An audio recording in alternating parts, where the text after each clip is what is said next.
effectivement, hein, il entame bien cette finale avec un nouveau strike. Ce qu'il fait.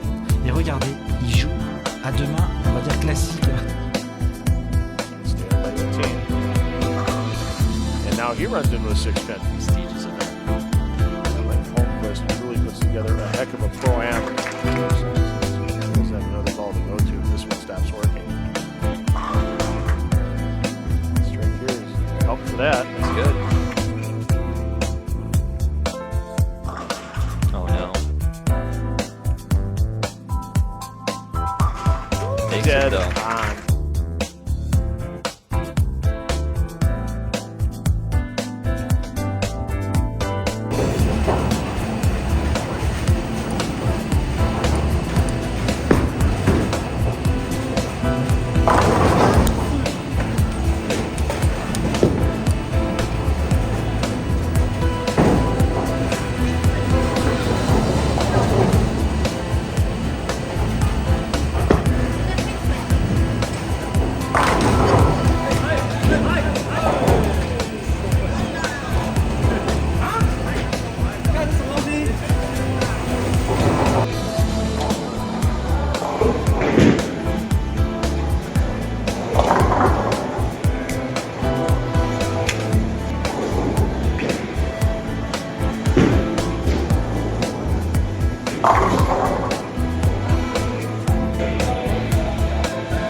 on.